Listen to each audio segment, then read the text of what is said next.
Es una gran alegría después de este tiempo poder comenzar esta noche en español, ya que saben que tenemos estudio en inglés el día miércoles, pero cómo hace falta también algo en español para el servicio en español. Y lo que vamos a hacer ahora es de que vamos a llevar la misma línea de enseñanza que el servicio en inglés del día miércoles, donde estamos hablando acerca de las señales de los últimos tiempos. Y este es el primer estudio en la serie. Ayer completamos el tercero en inglés, pero hoy comenzamos con el primero en español. Y creo que es una línea de estudio muy linda y muy importante para la iglesia, porque muchas veces no estamos muy entendidos acerca de lo que Dios tiene para nosotros como pueblo en los últimos tiempos. Amén. Y vamos a comenzar esta noche. También le damos la bienvenida a aquellos que nos ven ahora por internet, que nos siguen esta noche. Vamos a orar juntos y luego comenzamos el estudio. Padre, te damos gracias porque estamos aquí reunidos, porque podemos estudiar tu palabra, estudiar este tiempo en tu palabra, estar juntos, aprender de ti. Pido que seas tú enseñándonos esta noche y que tu palabra se haga viva en nuestros corazones. Guíanos a todo entendimiento de tu palabra. En el nombre de Jesús. Amén y amén. El primer estudio en esta serie se llama Discerniendo los tiempos en los que vivimos. A Giselle y a mí nos encanta viajar mucho. Y viajamos por tierra a través de todo el país desde el año 2002 con nuestra familia. Para ese tiempo estaba trabajando en un proyecto musical, como saben, soy productor de música. Y el hermano con el cual estaba colaborando y trabajando me dijo, ¿qué piensas de ir a Miami a promover el proyecto? Porque había una gran exposición que se llamaba Expolit. Y entonces en 2002 dijimos, sí, vamos. Entonces nos rentó una minivan y fuimos, Giselle y yo, con los niños. Nuestro niño menor ni siquiera había cumplido 2 años. Y me recuerdo en el primer viaje, qué largo lo sentí. Llegamos de aquí a Miami básicamente en 3, 4 días. Lo sentí muy pesado y el regreso también. Y aunque tuvimos mucho éxito en lo que fuimos a hacer a Miami, lo del viaje no me gustó. Cuando llegué a la casa, pues muchos me preguntaron, ¿lo volverías a hacer? Y les dije, no creo. No creo del todo. Pero el siguiente año, el 2003, nos fuimos otra vez por tierra. Y cada año hicimos viajes por todos lados, tanto para Expolit como también para otras partes del país, a veces en vacaciones, a veces en viajes ministeriales. Y en todo lugar donde íbamos, dependíamos de mapas. Ya no es como ahora que uno tiene aplicación en el teléfono y le dice, da vuelta acá, da vuelta acá. Pero dependíamos mucho de los mapas. ¿Se recuerdan que en Walmart vendían un mapa así bien grandote, no? Y entonces íbamos siguiendo las instrucciones, porque a veces cerraban la carretera y teníamos que buscar cómo navegar, y Giselle siempre fue excelente en navegar y en dirigirnos. Pero siempre estábamos muy atentos a los rótulos y a las señales en la carretera. Y los rótulos, los avisos pueden ser de información. Como tal puede decir, por ejemplo, cuando uno entra a Texas en El Paso, para llegar al otro lado de Texas son casi 900 millas. Entrando al Paso le dice que para llegar a la frontera con Luisiana 896 millas. Y es un aviso. En tanto tiempo llega a tal ciudad. También hay otros que son una invitación, y uno ve rótulos que dicen en 2 millas tal restaurante, descuento si entran 3 o más o lo que sea, ¿no? Y a veces son útiles porque a veces, por ejemplo, viajando por el estado de Utah, hay una porción como de 120 millas donde no hay gasolinera del todo. Entonces le dice a uno, última estación de gas por 120 millas. Y también hay advertencias que le dicen, por ejemplo, que puentes se pueden llenar de hielo. Le dice a uno, pues hay un desvío. Nos sucedió en el norte de Arizona que de repente hubo un desvío y fuimos desviados a la nación, creo que la nación Apache, a una nación indígena dimos una gran vuelta para entrar a Nuevo México. Pero las señales y los avisos siempre son importantes porque nos dicen que se aproxima, nos avisan de peligro y nos dan dirección y a veces nos invitan a otra experiencia. Eso es tan importante en la vida normal, la vida cotidiana. Pero también Dios ha establecido señales y tiempos y estaciones en su palabra que nos dan guianza a lo que se aproxima. Y creo que lo veremos juntos en las siguientes semanas, que hay señales definitivas en la Biblia que nos muestran que por lo menos esa etapa de tiempo podría ser la última generación antes que regrese Jesús a la tierra. Entonces, estas señales que Dios ha dejado en la Biblia son para la guianza de su pueblo, son para la consolación de su pueblo, porque Mateo 24 dijo, cuando vean esas señales sepan que su redención está pronta. Y el regreso de Jesús es la gran esperanza de los creyentes, sabiendo de que Él regresará pronto por su pueblo. Entonces, las respuestas al futuro no están en el horóscopo. Me recuerdo cuando salía Walter Mercado en la tele, ¿no? Y qué confusión tenía con la gente en Walter Mercado. Decía, Aries, de repente le cae encima un árbol. Yo no sé, algo decía, ¿no?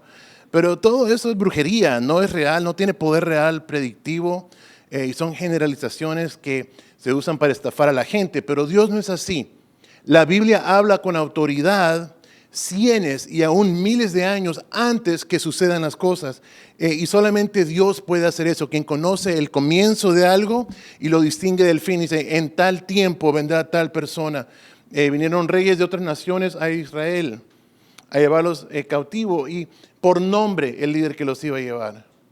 600 años antes que naciera Jesús, que nacería de una virgen, ¿en cuál ciudad, en cuáles circunstancias?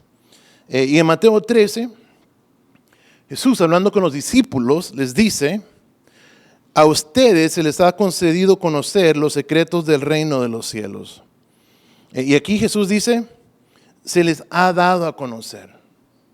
O sea que Dios no nos tiene en la oscuridad concerniente a los detalles que son necesarios para su pueblo. Dice la Biblia que todo lo concerniente a la piedad y a la vida, Dios ya nos la ha dado. Así que no hay misterio que sea necesario a la vida del creyente que Dios haya retenido de nosotros. Por eso hay que tener mucho cuidado en la manera que tal vez uno en su curiosidad busca cosas que no son debidas para el creyente en Jesús. Y entonces Jesús nos dice, a ustedes se les ha dado a conocer los misterios del reino de Dios. Y es como un regalo. Y a veces sucede que a uno le dan un regalo y el regalo no lo abre. Hasta se le olvida. ¿No te recuerdas que te dieron esto para tu cumpleaños? Ah, sí, sí es cierto. Y luego tal vez uno va y lo busca. Y hay gente que simplemente no abre el regalo. Y a veces hay gente que abre el regalo pero no lo usa correctamente. Así que ese es un regalo de parte de Dios y es hora de abrir el regalo que Dios nos ha dejado en su palabra. Ahora quiero que sepan lo siguiente.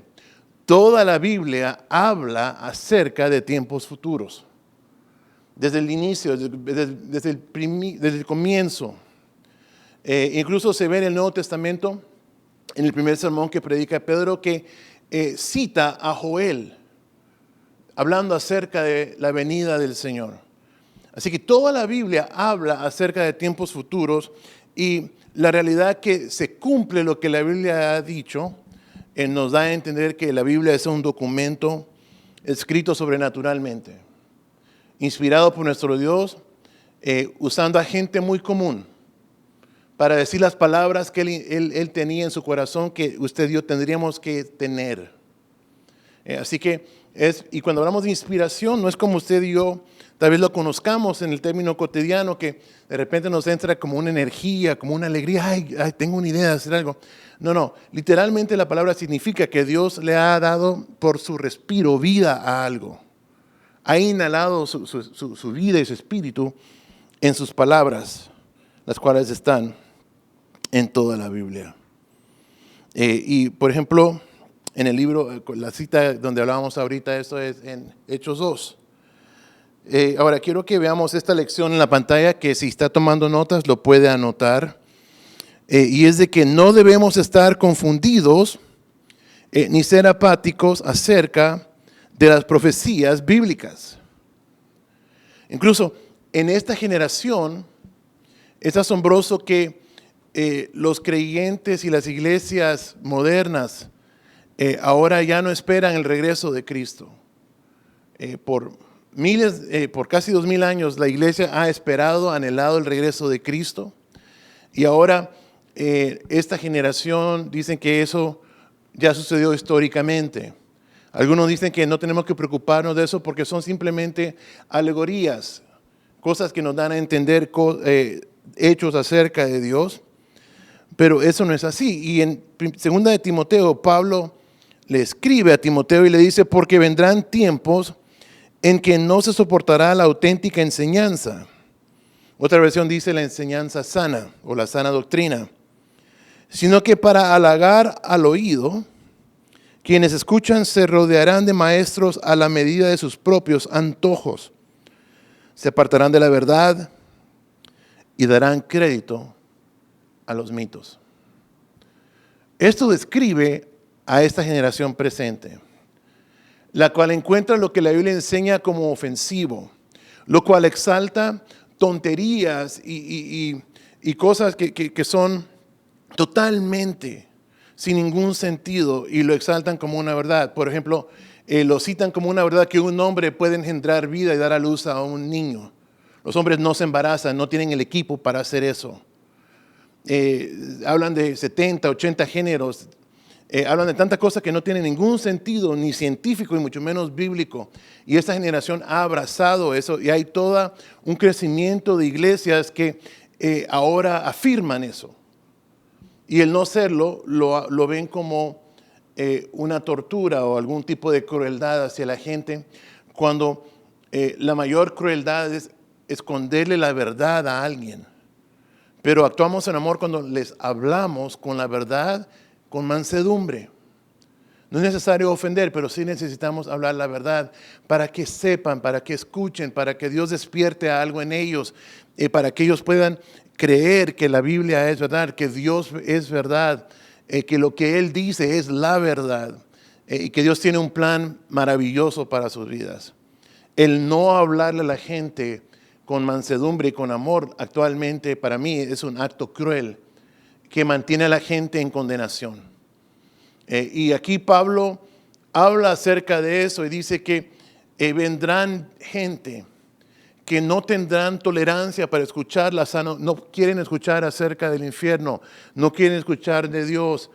Incluso ahora cuando se justifica el pecado dicen, pero Jesús nunca dijo eso en ninguno de los 4 recuentos del Evangelio, ignorando la realidad que toda la palabra de Dios habla en apoyo con la autoridad de Dios. Así que es un gran error. Y más se ve un estado de descenso en este país y en los países de Europa y aún en algunos lugares de Latinoamérica y otras partes del mundo, donde se ha exaltado al hombre como lo máximo, la filosofía del hombre como la única filosofía correcta, y la iglesia en este país vive en ignorancia, en distracción, abrazando lo dañino y lo pecaminoso, abrazando también el consumismo financiero.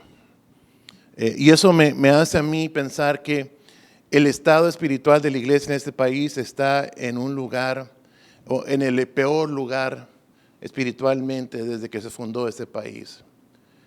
Recuerde que ese país, por más de un siglo, y por décadas mandó a misioneros a toda parte del mundo para que hablaran acerca de Cristo, para que llevaran el mensaje a África, a Asia, a Latinoamérica, a Europa, a las indígenas, a toda cultura, a todo pueblo. Y ahora ese país requiere que vengan misioneros de otras partes del mundo a ganar a la gente de este país. Porque aún a veces los mismos pastores están perdidos en cuanto al consumismo y abandonar la sana doctrina. Entonces, necesitamos entender qué tan importante es que nosotros estudiemos la palabra de Dios, lo hagamos con humildad, mansedumbre, que pidamos dirección de Dios, de su Espíritu Santo para entenderla. Y no solamente eso, cuando estudiemos estas cosas,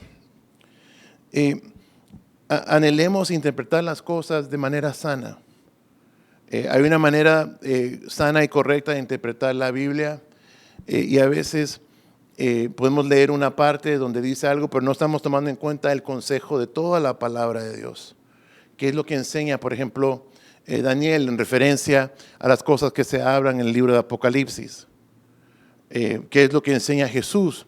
Por ejemplo, en Mateo 24 Jesús afirma lo que Daniel afirmó casi 800 años antes de él. Y lo afirma y cita eso como un punto de referencia para entender las cosas que él estaba enseñando. Dice que el que escuche, ponga atención y tome en cuenta de lo que dice Daniel. Entonces, es tan importante que nosotros estudiemos la Biblia en su totalidad. No hay nada de malo con leer proverbios, es sabiduría de Dios. No hay nada de malo en leer salmos. Son bellas alabanzas al Señor, cosas que declaran la verdad de Dios. Pero el cristiano necesita leer toda la Biblia.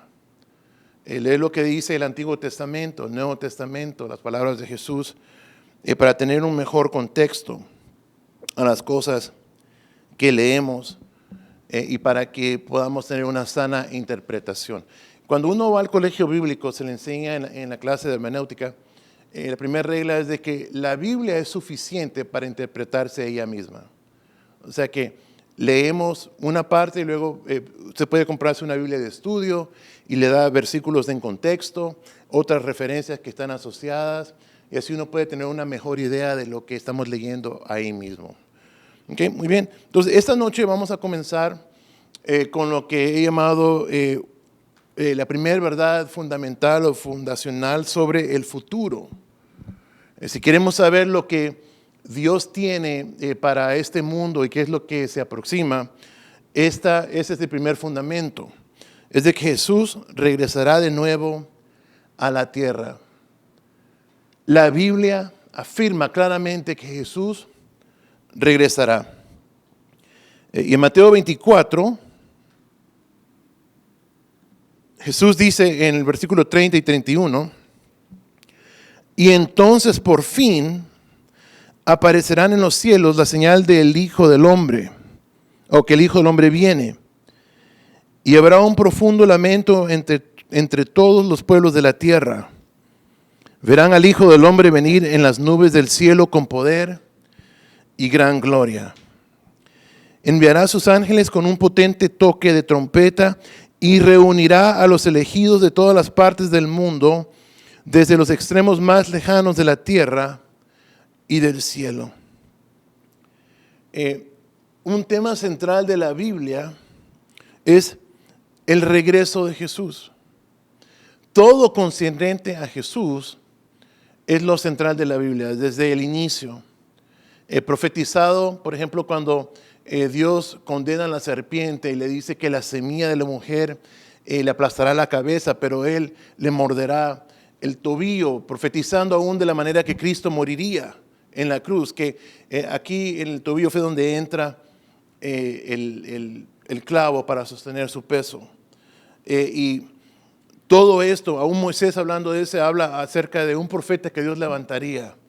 En todo el linaje que se sigue en el Antiguo Testamento, se sigue un linaje desde Adán y Eva hasta José y María para confirmar que es Jesús, el Mesías, el Rey de Israel esperado. Y aún así, en toda la Biblia nos habla que Jesús establecerá su reino en la tierra permanentemente. acerca de este tema hay 318 referencias acerca de la venida de Jesús. 216 de ellas están en el Nuevo Testamento. 23 de los 27 libros del Nuevo Testamento afirman el regreso de Jesús. Y los profetas del Antiguo Testamento, como dije anteriormente, también hablaron acerca del regreso de Jesús. Hay cientos de referencias acerca de la primera venida de Jesús y aún así hay 500 referencias acerca de la segunda venida de Jesús.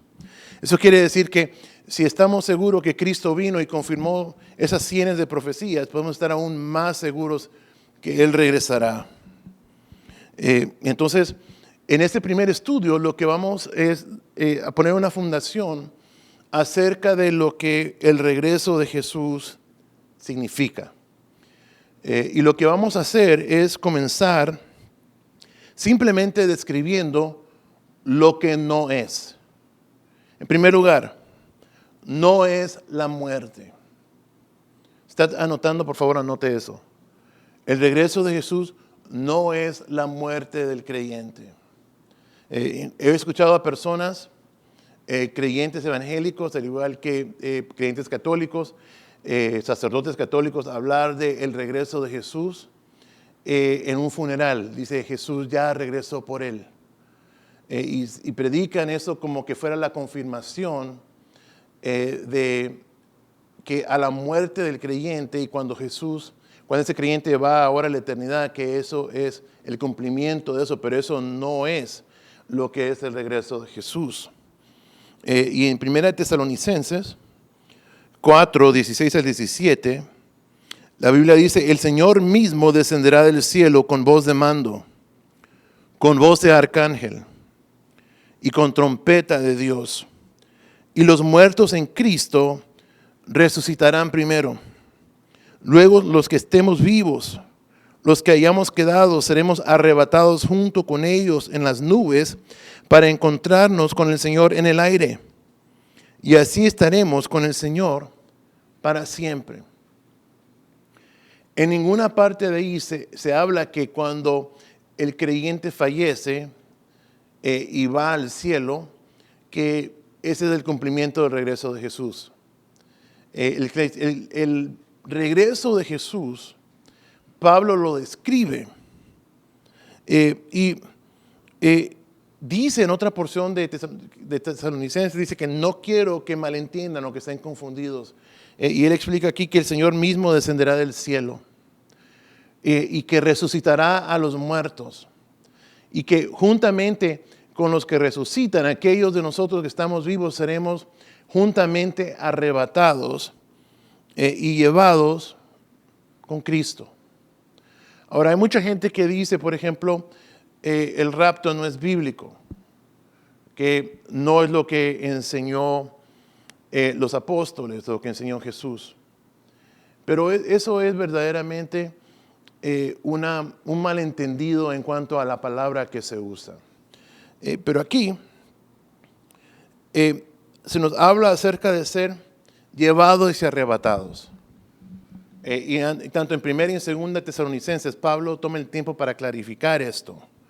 La palabra que se usa para ser arrebatado es la palabra harpazo en griego, que significa literalmente ser arrebatados. Ahora, hablando de esto, la gente dice, no existe esa palabra en la Biblia, eso no es cierto. El problema es de que la palabra harpazo fue traducida al latín, la palabra equivalente que es raptura. Y ahora en el castellano, rapto.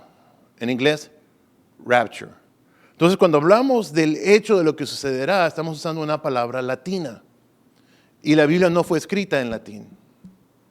Fue escrito en el Nuevo Testamento en griego koiné. En el Antiguo Testamento, en hebreo, y algunas partes en arameo. No en latín, no en inglés, no en español.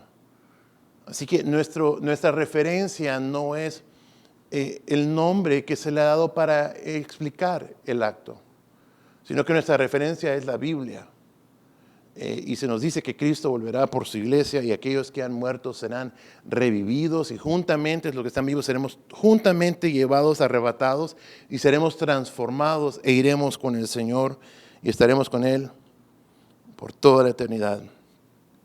La segunda cosa que no es la venida de Cristo a la vida del creyente en la conversión. Cuando usted y yo fuimos redarguidos de pecado por el Espíritu Santo y aceptamos su invitación de gracia y venimos a Cristo y ahora Cristo vino a morar en nuestras vidas, eso no es el regreso de Jesús. Vimos ya en primer lugar que el regreso es un regreso físico y que el punto de ese regreso en su inicio es llevar a su iglesia. Así que no es lo mismo. Y sin embargo hay gente que afirma eso, que en el momento de nacer de nuevo es cuando Cristo regresa por el creyente y eso no es correcto. Al momento, en primer lugar, es una falta de entendimiento de lo que es nacer de nuevo. Pero cuando nacemos de nuevo, literalmente, cada uno de nuestros pecados han sido perdonados. Todo el acta de condenación en contra nuestra queda anulada y se nos es atribuida la gracia de Cristo. En segundo lugar, somos hechos partes, nuestro espíritu es vivificado y hecho parte del cuerpo de Cristo. Eso no tiene que ver con el regreso físico de Cristo, tiene que ver con la obra la obra de Dios en el creyente. Específicamente la obra del Espíritu Santo en llamarnos al arrepentimiento, el que aceptemos a Cristo y luego somos hechos parte del cuerpo de Cristo. Nacidos de nuevo. No existe otro tipo de creyente, otro tipo de cristiano. Ser cristiano significa que hemos nacido de nuevo y ahora somos parte del cuerpo de Cristo. Entonces, Hebreos 9 dice, también Cristo fue ofrecido en sacrificio una sola vez para quitar los pecados de muchos. Y aparecerá por segunda vez, ya no para cargar con el pecado alguno, sino para traer salvación a quienes lo esperan. Entonces aquí el escritor del libro de Hebreos pone muy en claro que no tiene que ver con conversión, tiene que ver con el acto aquí de lo que se describe acá de que Cristo ya pagó por nosotros, pero ahora regresa por nosotros. Amén.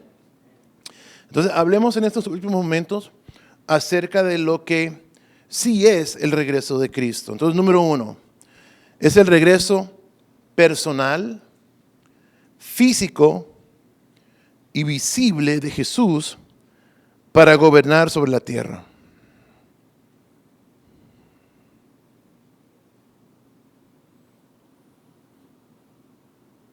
Es el regreso personal, o sea que viene en persona, viene físicamente y viene visiblemente para gobernar sobre la tierra. Y para entender esto con mayor claridad, lea el último capítulo de Lucas y también el primer capítulo de Hechos. Y en Hechos 1:11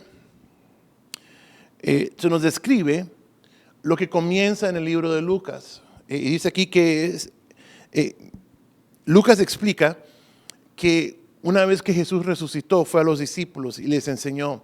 Y literalmente dice que les abrió el entendimiento acerca de todas las cosas concernientes al Mesías. Y luego les dijo que vendría poder sobre ellos del Espíritu Santo para que les fueran testigos. Pero luego los bendice. Sucede un último paso que dice la Biblia que los lleva hacia Betania, donde ora por ellos. Y mientras Él está orando por ellos, bendiciéndoles, desaparece. Y lo que aparece en su lugar son 2 ángeles. Entonces, imagínense por un momento que estamos orando y Cristo está aquí en persona y de repente abrimos los ojos y Él ya no está, ya descendió. Y Lucas lo describe con claridad en Hechos diciendo pues que fue llevado y una nube cubrió su ascenso de tal manera que ya no lo veían y luego habían 2 ángeles que dijeron las siguientes palabras: este mismo Jesús que ha sido llevado de entre ustedes al cielo, vendrá otra vez de la misma manera que lo han visto irse. Jesús resucitó físicamente. resucitó y tenía un cuerpo físico glorificado. Tenemos una imagen de él en el libro de Apocalipsis que nos muestra que en el cielo se le reconoce y se ve que es él y que todavía porta las llagas, aún en ese cuerpo glorificado. Y él asciende. Y la gran maravilla es que los ángeles dicen, así como lo vieron irse, así regresará del cielo a la tierra en persona. Tal y como lo vieron, tal y como lo escucharon, tal y como lo palparon, así mismo regresará. Hay grupos religiosos que hablan acerca de este hecho de que Jesús resucitó y dicen de que resucitó espiritualmente solamente. Y ese es un error que se comenzó a propagar desde el tiempo que Jesús resucitó. Y hay gente todavía que lleva a cabo, repiten ese mismo error. No es así, Cristo resucitó físicamente. Y tenemos prueba de eso en la Biblia, donde Él se presenta a los discípulos. Y Tomás dice, si yo no siento sus llagas, yo no lo creo. Entonces, ¿qué es lo que hizo Jesús? Entra milagrosamente al cuarto y le dice, Tomasito, dale. Y lo hizo. Palpó, sintió que Jesús había resucitado físicamente y visiblemente. Y es muy importante que nosotros como creyentes nos aferremos obstinadamente a lo que la Biblia enseña. En las siguientes semanas veremos más de Mateo 24 y Jesús hablando con los discípulos dice, mire que nadie les engañe. ¿Okay? Porque eso es la obra del diablo, distorsionar, mentir, ocultar, para que el hombre y la mujer no vengan a Cristo, pero si vienen a Cristo para confundirles, para que no crean correctamente. Por eso es tan importante leer la Biblia. La segunda cosa que sí significa es el regreso de Jesús para reunir a los suyos consigo mismo. Juan 14, desde ese tiempo hablaba con los discípulos, preparándoles para su partida. Por eso cuando hablamos acerca de este último capítulo de Lucas, que dice que les abrió el entendimiento, era porque Jesús les había hablado de esto, pero no captaban todavía. Esperaban que Jesús simplemente iba a establecer un reino físico en Israel. Jesús les estaba hablando de ir y hacer un lugar. Y en Juan 14 dice, en el hogar de mi Padre hay muchas viviendas. Y si no fuera así, ya se lo habría dicho a ustedes. Voy a preparar un lugar. Y si me voy y se lo preparo, vendré para llevármelos conmigo. Así ustedes estarán donde yo esté. Qué bello. Jesús hablando de eso dice, hey, me voy y si me voy es para prepararles un lugar. Y si yo hago eso es porque voy a volver y me los voy a llevar para que donde yo esté, por toda la eternidad ustedes también estén conmigo.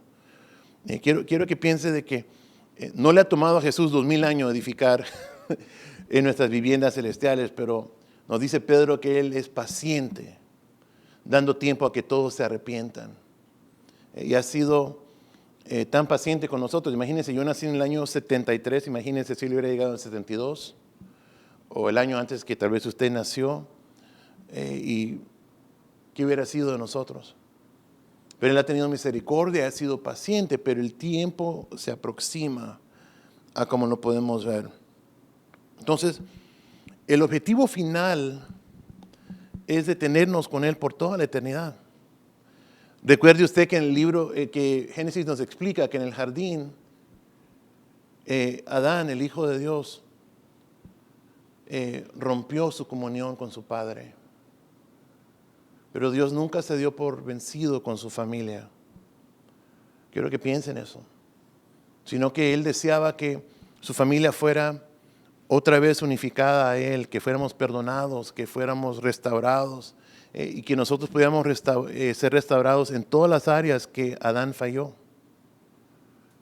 Todo eso hizo Jesús en la cruz con el fin de que tuviéramos comunión perfecta con nuestro Padre.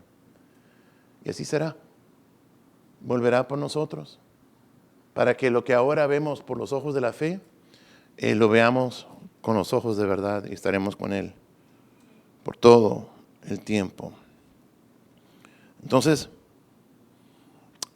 al cerrar esta noche quiero dejarnos con algo que meditar.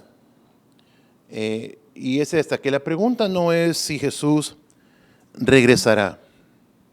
La pregunta es verdaderamente si estamos listos para su regreso. Quiero que piensen, la verdadera pregunta no es si regresará. Estamos estudiando, viendo las diferentes maneras que la Biblia afirma que Él va a regresar. Pero cuando yo pienso en esta pregunta, yo pienso en nuestros parientes, nuestros hijos, nuestros nietos, nuestros amigos, la gente cerca de nosotros que no conocen a Jesús, que no están listos para que Cristo venga. Y usted y yo como creyentes debemos de hacer todo lo posible por ayudarles a que estén listos. En primer lugar, orando por ellos. Orando que Dios haga lo que tenga que hacer en la vida de ellos para que ellos escuchen la voz de Dios. Que ellos vengan a Cristo, que lo hagan de corazón. Conozco a Cristo el martes, escuché de el yerno de una de nuestras parejas de la iglesia, alguien a quien lo aprecio, pero que simplemente le había tomado un tiempo verdaderamente llegar al conocimiento de Cristo. Y el martes que vi el equipo en Los Ángeles me contaron de que ahora ya no solamente vino Cristo, se va a bautizar el domingo, parece. Y que su conversión ha sido genuina. Y qué bello testimonio de decir, mi hijo, mi hija, mi yerno, mi nuera, mi familia, alguien vino a Cristo. Y puede ser el que menos esperamos, porque tal vez estamos fijándonos en una persona, pero Dios está trabajando en el corazón de otro en este momento. Así que hay que orar por todos y que Dios trabaje en todos. Amén. Así que la pregunta no es si regresará, absolutamente regresará. La pregunta es si la gente que amamos están listas. Y es ahí la obra que tenemos por delante. Amén. Así que vamos a cerrar el podcast esta noche. Vamos a orar.